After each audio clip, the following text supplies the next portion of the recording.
بسم اللہ الرحمن الرحیم۔ تمام بھائی اور بہنوں کو السلام علیکم۔ ناظرین گرامی، جس وقت عبد المطلب کا انتقال ہوا، آپ صلی اللہ علیہ وآلہ وسلم ان کی چارپائی کے پاس موجود تھے۔ آپ رونے لگے۔ عبد المطلب کو عجون کے مقام پر ان کے دادا قصہ کے پاس دفن کیا گیا۔ مرنے سے پہلے انہوں نے نبی کریم صلی اللہ علیہ وآلہ وسلم کو اپنے بیٹے ابو طالب کے حوالے کیا۔ اب ابو طالب آپ کے نگران ہوئے۔ انہیں بھی آپ سے بے تحاشا محبت ہو گئی۔ ان کے بھائی عباس اور زبیر بھی آپ کا بہت خیال رکھتے تھے۔ پھر زبیر بھی انتقال کر گئے تو آپ کی نگرانی آپ کے چچا ابو طالب ہی کرتے رہے۔ انہیں بھی نبی کریم صلی اللہ علیہ وآلہ وسلم سے بے تحاشا محبت تھی۔ جب انہوں نے آپ کی برکات دیکھی، معجزے دیکھے، تو ان کی محبت میں اور بھی اضافہ ہو گیا۔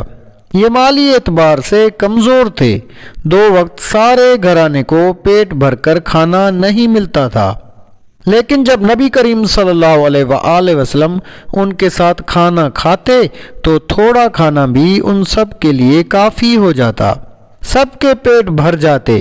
اس لیے جب دوپہر یا رات کے کھانے کا وقت ہوتا تو اور سب دسترخوان پر بیٹھتے تو ابو طالب کہتے، ابھی کھانا شروع نہ کرو، میرا بیٹا آ جائے پھر شروع کرنا۔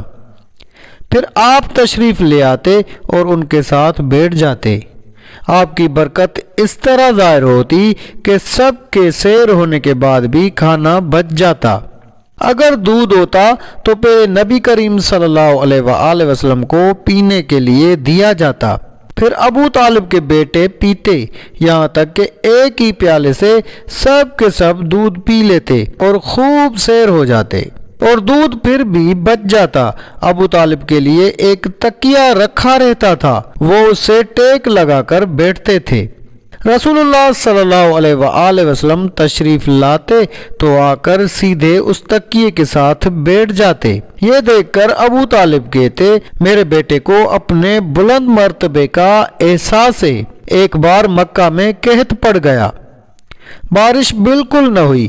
لوگ ایک دوسرے سے کہتے تھے، لات اور عزا سے بارش کی دعا کرو۔ کچھ کہتے تھے، تیسرے بڑے بت منات پر بھروسہ کرو۔ اسی دوران ایک بوڑھے نے کہا، تم حق اور سچائی سے بھاگ رہے ہو۔ تم میں ابراہیم علیہ السلام اور اسماعیل علیہ السلام کی نشانی موجود ہے، تم اسے چھوڑ کر غلط راستے پر کیوں جا رہے ہو؟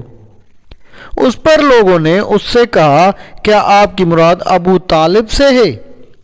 اس نے جواب میں کہا، ہاں میں یہی کہنا چاہتا ہوں۔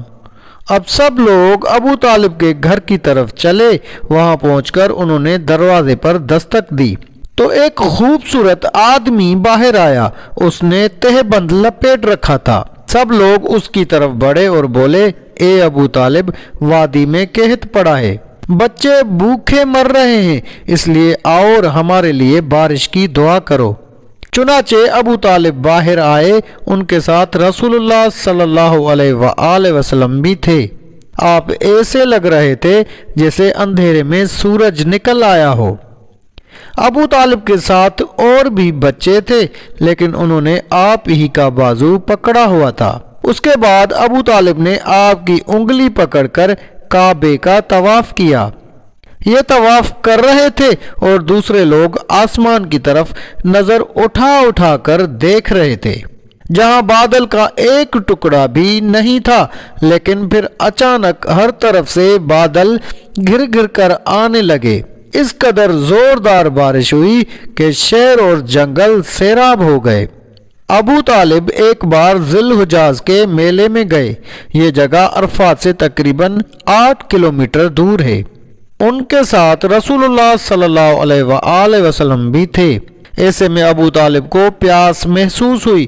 انہوں نے آپ سے کہا، بھتیجے مجھے پیاس لگی ہے۔ یہ بات انہوں نے اس لیے نہیں کہی تھی کہ آپ کے پاس پانی تھا، بلکہ اپنی بے چینی ظاہر کرنے کے لیے کہی تھی۔ چچا کی بات سن کر آپ فوراً سواری سے اتر آئے اور بولے، چچا جان آپ کو پیاس لگی ہے؟ انہوں نے کہا، ہاں بھتیجے پیاس لگی ہے۔ یہ سنتے ہی آپ نے ایک پتھر پر اپنا پاؤں مارا۔